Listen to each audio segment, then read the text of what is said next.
अस्सलामुअलैकुम दोस्तों, कैसे हैं आप लोग। मैं उम्मीद करता हूं कि आप लोग खैर खैरियत से होंगे।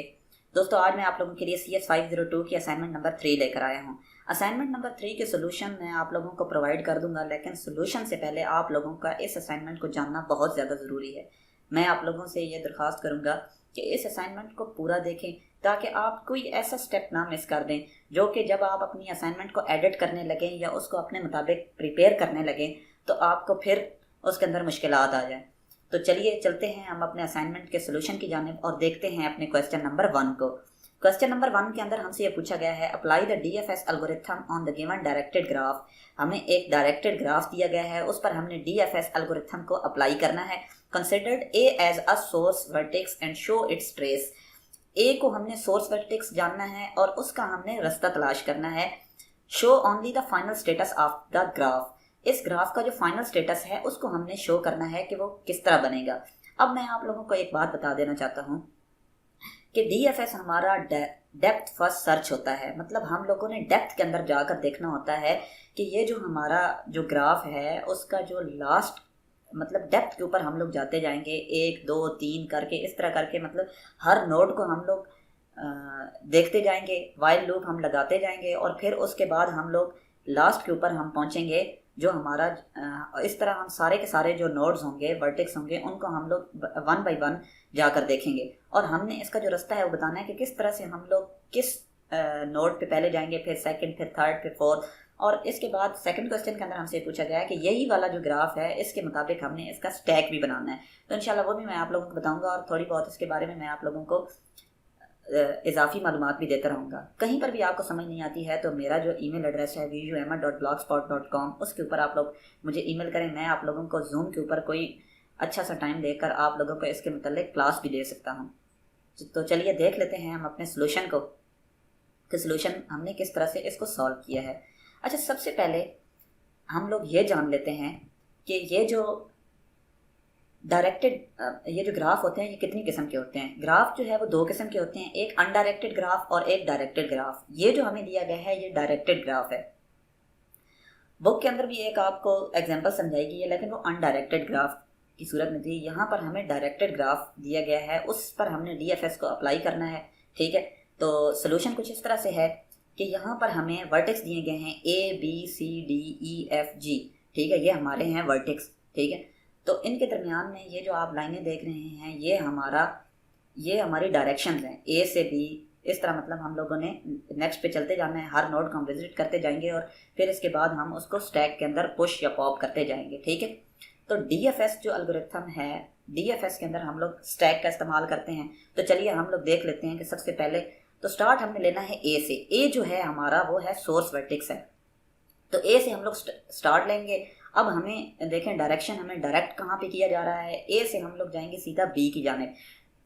A जो होगा वो हमारा पेरेंट नोड होगा, इसको हम लोग P से जाहिर करेंगे और B जो हमारा है वो हमारा वर्टेक्स बन जाएगा। ठीक है, B हमारा वर्टेक्स होगा, मतलब B की जानिब हमने अब जाना है। ठीक है, A से हम लोग B की जानिब जाएंगे। ठीक है, जब हम लोग B पर पहुंच जाएंगे तो फिर हमारे पास 2 रास्ते आ जाएंगे। अब हम लोग B से D की जानिब भी जा सकते हैं और B से C की जानिब भी जा सकते हैं। अगर हम लोग B से D की जानिब जाते हैं तो हमें फिर इसके बाद सीधा E की जानिब जाना पड़ेगा, क्योंकि हमारे पास सिर्फ एक ही रास्ता है D से E की तरफ जाने के लिए ही है। फिर इस तरह हम लोग करते करते F पे जाएंगे, फिर G पे जाएंगे। तो इस तरह हम लोग कभी भी अपने C वाला जो है उसको हम लोग विजिट नहीं कर पाएंगे। तो हम लोगों ने क्या करना है कि सबसे पहले हम लोग जब A से निकले हैं तो हम लोग B पे जाएंगे, B नोड के ऊपर पहुंच जाएंगे। तो B नोड के बाद हम लोग क्या करेंगे कि C नोड को हम लोग विजिट करेंगे। C नोड को विजिट करने के लिए किस तरह से करेंगे कि B जो हमारा है वो पेरेंट नोड बन जाएगा और V हमारा जो होगा वो C हमारा जो है वो वर्टेक्स बन जाएगा। ठीक है, इस तरह फार लूप, वाइल लूप जो होगा वो हमारा दोबारा से चल पड़ेगा। ठीक है, अब इसमें होता क्या है कि जितने भी जो हमारे होते हैं, अच्छा इसके अंदर बेसिकली हम लोग ये देख रहे होते हैं कि हम लोगों ने जिस नोड के ऊपर हम हैं, जो हमारा पेरेंट नोड है, उसके जो साथ जो उसके एडजेसेंट नोड्स हैं उनको क्या हम लोगों ने विजिट कर लिया है। तो ये भी हम लोग देखते जाएंगे कि ताकि ये है कि उसके जो नज़दीक वाले जितने भी एडजेसेंट नोड हैं, जो हमारा पेरेंट नोड है, उसको हम लोग विजिट करें, फिर उसके बाद हम लोग आगे की जानिब जाएं। तो उसके बाद हम लोग क्या करेंगे कि B के बाद हम लोग सीधा आ जाएंगे C के ऊपर। C के ऊपर आ जाएंगे तो C हमारा जो होगा वो वर्टेक्स बन जाएगा, B हमारा जो है वो पेरेंट नोड बन जाएगा। अब C के ऊपर आने के बाद हम लोग सीधा D की जानिब जाएंगे। डी की जानिब जाएंगे तो पी सी हमारा जो होगा वो पेरेंट नोड बन जाएगा और डी हमारा जो है वो वर्टेक्स बन जाएगा। ठीक है, जब हम सी के ऊपर थे, सी के ऊपर जब हम लोग मतलब पहुंच चुके, सी हमारा वर्टेक्स था और बी हमारा जब पेरेंट नोड था, तो हम लोगों ने ये देखना है कि जो बी के जितने भी एडजेसेंट नोड्स हैं वो हम लोगों ने विजिट कर लिए हैं। तो हम लोग देख सकते हैं कि हमारा जो सी है फिलहाल सिर्फ हमने उसी को ही विजिट किया है। फिर उसके बाद हम लोग जाएंगे सी के ऊपर। सी के ऊपर जाने के बाद हमारे पास 4 रास्ते हैं। सी के ऊपर एक जी की तरफ जाता है, एफ की तरफ, ई की तरफ और डी की तरफ जाता है। तो हमने सीधा जाना है डी की जानिब। डी के ऊपर जब हम लोग पहुंच जाएंगे तो डी के ऊपर पहुंचने के बाद हम लोग क्या करेंगे कि डी वाला जो है वो हमारा वर्टेक्स बन जाएगा और सी जो हमारा होगा वो पेरेंट नोड बन जाएगा। ठीक है, इस तरह फिर हमारा वाइल लूप जो है वो दोबारा चल पड़ेगा। अब हमारा जो डी है वो हमारा पेरेंट नोड बनेगा और ई हमारा जो है वो वर्टेक्स बन जाएगा। ठीक है, फिर हमारा वाइल लूप चल पड़ेगा, क्योंकि ये है कि जब आगे हमारे ऐसे नोड्स मौजूद हों जिनको अभी तक हमने विजिट करना बाकी हो, तो वाइल लूप हमारा चलता रहेगा। वाइल लूप चलता रहेगा। कब तक चलता रहेगा वाइल लूप तब तक चलता रहेगा जब तक हमारे जो नेक्स्ट नोड है, उस अनविजिटेड जो नोड हैं वो बाकी रहेंगे। जब हमारे सारे के सारे जब हमारे नोड्स जो होंगे वो हम लोग कवर कर लेंगे, सारे के सारे वर्टेक्स को हम लोग एक मरतबा घूम लेंगे, तो फिर हमारा जो वाइल लूप होगी उसकी स्टेटमेंट फॉल्स हो जाएगी और हमारा जो स्टैक होगा वो खाली हो जाएगा।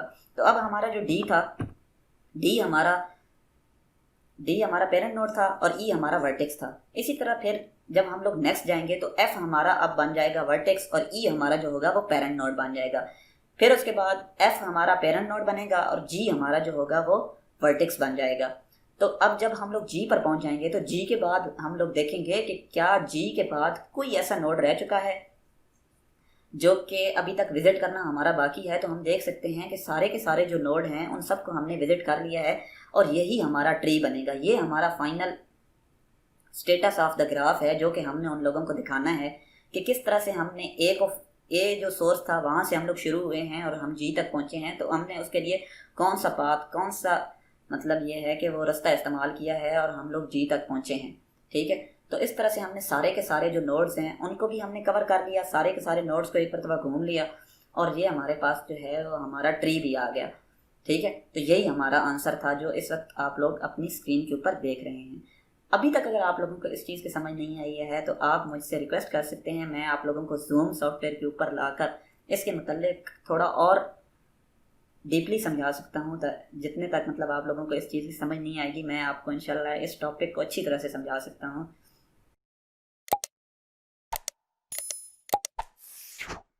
ओके, तो चलिए देख लेते हैं हम अपने सेकंड क्वेश्चन को। सेकंड क्वेश्चन के अंदर कहता है show the status of stack at each step of the DFS algorithm applied in the question number 1। हमने जो एल्गोरिथम अप्लाई किया था क्वेश्चन नंबर 1 के ऊपर, जो पिक्चर आप लोगों को इस वक्त नज़र आ रही है, इसका हमने उनको स्टैक दिखाना है। स्टैक मतलब इसका स्टैट का स्टेटस जो है वो शो करवाना है और हर स्टेप का दिखाना है।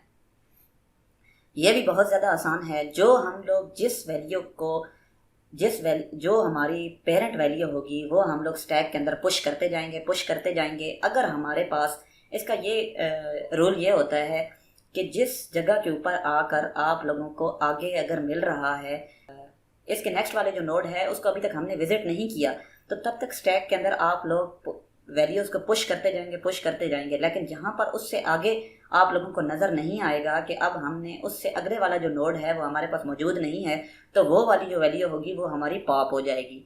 ठीक है, तो ये हम लोग किस तरह करेंगे कि भाई ए से हम लोग स्टार्ट होंगे और फिर एंड तक लेकर जाएंगे। ठीक है, तो चलिए स्टार्ट करते हैं और देख लेते हैं अपने स्टैक को। अच्छा, ये मैंने यहाँ पर स्टैक को शो करवा दिया है।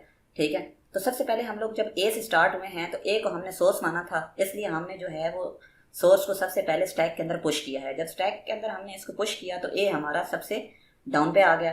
फिर उसके बाद हम लोग बी की जानिब गए, क्योंकि बी अब हमारा वर्टेक्स था और ए हमारा जो है वो सोर्स था। तो जैसे ही हम लोग बी की जानिब गए हैं तो बी हमारा जो नेक्स्ट, जब हम लोग स्टार्ट लेने लगे थे तो बी हमारा जो था वो पेरेंट नोड बन गया था। तो जैसे ही हमारा बी पेरेंट नोड बना है, अब हम आगे देखते हैं तो बी से आगे हमारे पास ऐसे नोड्स मौजूद हैं जिनको अभी तक हमारा विजिट करना बाकी है। तो वो कौन कौन से हैं? सी भी है और डी भी है। तो हम लोगों ने क्या किया है कि बी जो हमारा पेरेंट नोड था उसको हमने स्टैक के अंदर पुश कर दिया है। अब हम लोग सीधा उसके बाद गए थे सी के ऊपर। जब हम लोग सी के ऊपर गए हैं तो सी हमारा पेरेंट नोड बन गया। सी के बाद हम लोगों ने देखा कि अभी तक हमारे पास 4 ऐसे नोड्स मौजूद हैं जिनको अभी तक हमने विजिट करना बाकी है। तो हम लोगों ने क्या किया है कि सी जो है उसको हम लोगों ने पुश करवा दिया, ठीक है। सी के बाद हम लोग सीधा गए हैं डी के ऊपर। डी के ऊपर जाने के बाद डी हमारा बन गया था पेरेंट नोड। जब डी हमारा पेरेंट नोड बन गया तो डी से आगे हमने देखा तो हमारा ई जो था वो उसको अभी तक हम लोगों ने विजिट नहीं किया था और हमारी जो डायरेक्शन थी वो भी ई की जानिब थी।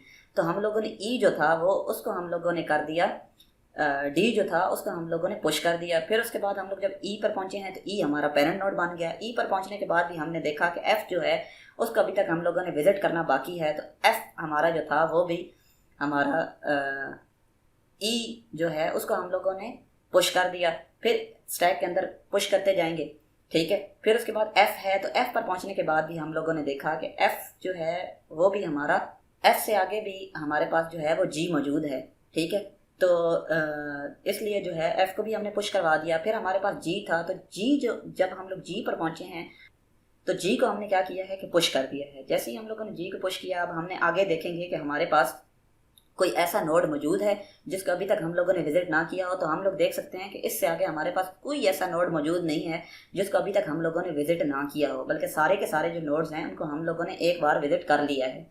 तो अब क्या होगा कि अब हमारी स्टेटमेंट जो होगी वो फॉल्स हो जाएगी, वाइल लूप वाली, ठीक है। क्योंकि वाइल लूप तो चल रहा था, वाइल लूप के अंदर तो ये था कि पी और वी जो हैं जब तक आगे वर्टेक्स आपके पास वो होगा, वर्टेक्स ऐसा मौजूद है जिसको अभी तक आप लोगों ने विजिट नहीं किया, तो वाइल लूप चलता रहेगा। अब वाइल लूप की स्टेटमेंट हो जाएगी फॉल्स, और जैसे ही फॉल्स होगी तो स्टैक हमारा जो होगा वो खाली हो जाएगा, ठीक है। स्टैक हमारा जो है वो सारे का सारा खाली हो जाएगा। तो ये है आप लोगों के क्वेश्चन नंबर 1 और क्वेश्चन नंबर 2 का आंसर। मैं उम्मीद करता हूँ कि आप लोगों को क्वेश्चन नंबर 1 और क्वेश्चन नंबर 2 दोनों की समझ आ गई होगी। लेकिन अगर किसी जगह पे भी यार आप लोगों को समझ नहीं आती है तो प्लीज़ मुझे ज़रूर बताया करें। मुझे बताते हैं कि अभी तक हमें इस चीज़ की समझ नहीं आ रही है, तो मैं उन लोगों को जूम के ऊपर समझा देता हूँ। तो अगर आप लोग भी उन लोगों के अंदर हैं जिनको असाइनमेंट की समझ नहीं आ रही है, या वो मुख्तलिफ चैनल से आगे पीछे देख कर कहते हैं कि सर अभी तक हमें इस चीज़ की समझ नहीं आ रही है, तो मैं आप लोगों को घंटा 1.5 घंटा इस चीज़ के ऊपर समझा सकता हूँ। आपकी जो क्वेश्चंस क्यूरीज होंगी मैं उन लोगों का जवाब भी दे सकता हूँ, ठीक है। तो जो भी मेरे इस चैनल के ऊपर नए हैं वो मेरे चैनल को लाइक, सब्सक्राइब और अपने दोस्तों के साथ इस असाइनमेंट को ज़रूर शेयर करें, ठीक है, ताकि उन्हें भी इस असाइनमेंट की समझ आ जाए।